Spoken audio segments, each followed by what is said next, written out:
Hello, and welcome to another episode of Face to Face with Doug Schoon. I'm your host, Doug Schoon.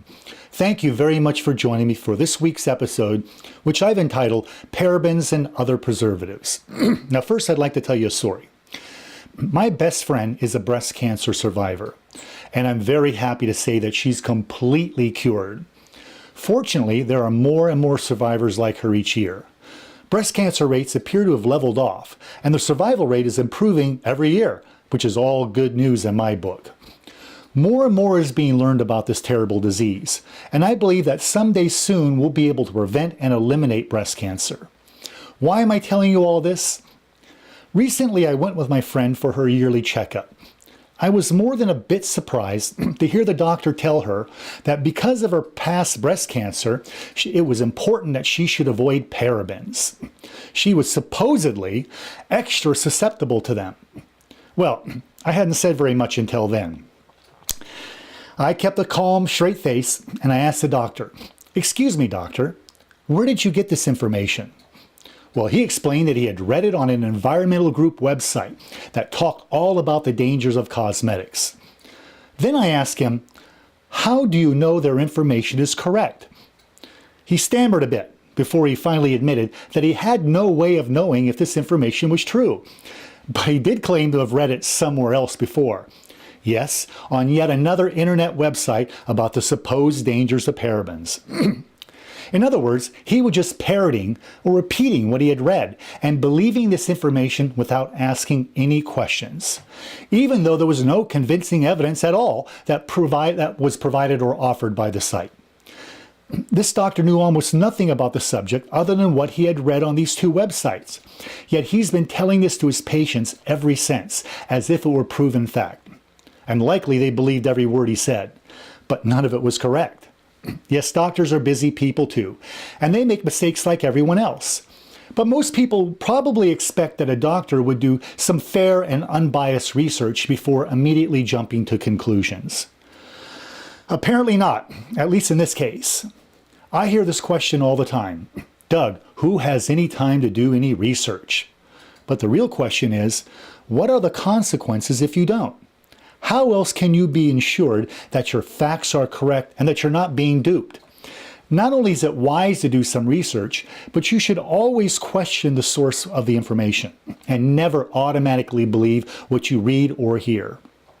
Being a little skeptical about what you see on TV or the internet, that's a good thing to be, skeptical. And avoid the trap that many fall into. Don't just look for information that supports what you want to believe. Instead, seek the truth, even if it disagrees with your most cherished beliefs or notions. So allow me to add the following to your research on the subject of preservatives and parabens. Here's some information I hope you will consider. Fear-based activist groups needlessly frighten people claiming that parabens cause breast cancer. What?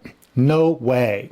This claim was based on surprisingly weak evidence. In fact, the claim was largely based on one poorly performed study and a very small scientific study at that. Since that time, this study has been completely discredited by other researchers performing follow-up studies. It has been determined now that the original claims were bogus. Worse, in my opinion, the author manipulated the results so that she could pretend to have made a big and important discovery. In other words, she wasn't seeking the truth. She was seeking to prove what she wanted to believe. That's always risky business for anyone, especially scientific researchers. Now, there are many types of parabens, and only a few are used in cosmetics. It's nonsense to say that the commonly used parabens in cosmetics are harmful. These are among the safest preservatives for cosmetics, and it's a downright shame that deceivers have tricked the public into thinking they're harmful, when in fact they increase the safety of cosmetics by controlling the growth of bacteria, fungi, and yeast. And they're better at it than any other preservative. Parabens are also much less likely to cause skin sensitivity when compared to other preservatives. Well, at last, a well-known voice in the breast cancer community is speaking out against this misinformation and providing real facts. A few weeks ago, the well-known breast cancer nonprofit organization, the Susan G. Komen Foundation, released a press release from which I will quote a few pertinent passages. Quote, parabens have been linked to breast cancer because of a small study in 2004 that found parabens in breast cancer cells. However, the study did not consider other factors which could have led to the presence of parabens in the cells. Since this study, there have been many discoveries about parabens in breast cancer. Although parabens have some weak estrogen-like activity, they do not appear to build up in the tissue from cosmetic use, and they have not been found to cause cancer in animals. And parabens are not considered a health risk at this time. End quote. Which is really just a nice way of saying the original study was silly and cannot be believed. And after many years of studying parabens, we can confirm that they do not cause breast cancer and are not a health risk. I was very happy that the Susan G. Komen Foundation recognized what occurred, that this researcher making these erroneous claims never bothered to compare the breast cancer tissues to normal breast tissues. Had she done so, this would have demonstrated that her assumptions were false and incorrect. Instead, she chose to automatically assume that the traces of parabens found in the tissues must be the cause of breast cancer, and she did this without any real proof. In my view, this was more than a silly mistake. This is scientific incompetence.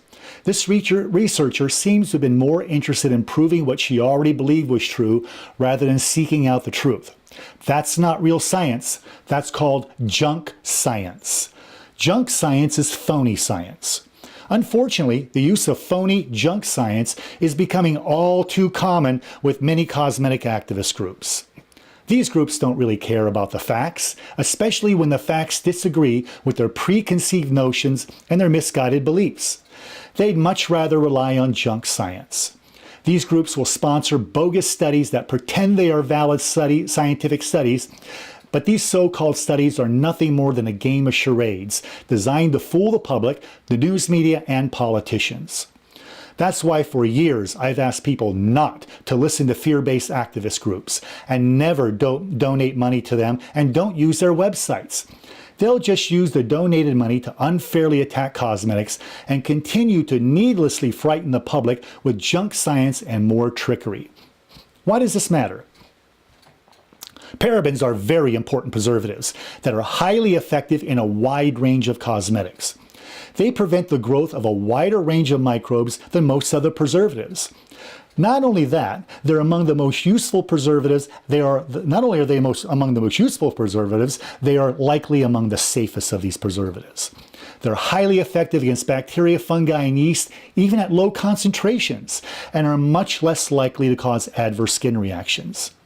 Some preservatives don't work nearly as well unless you add 5 times more.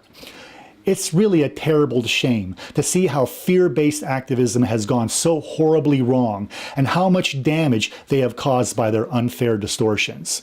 But that's what they do. In the name of activism, these tricksters attack whatever they don't like for any reason, and they say whatever they want without any real proof or evidence, and no one holds them accountable for these intentional deceits. Now you can see and understand why you'll rarely see these fear-based groups debate scientists like myself. They know the facts will expose them, and they fear the truth. You would be too if you made your living by distorting information to create unfounded fear and anxiety. They do this to your clients, alarming them needlessly, and they collect millions in donations to help fund their misguided causes. It's not fair, and it harms the entire cosmetic industry and beauty industry in general. Unfortunately, this has led to some poorly preserved products with shorter shelf lives and a greater risk of contamination. That's a real risk that can harm people. Make no mistake, preservatives are necessary for safety in food, drugs, and cosmetics.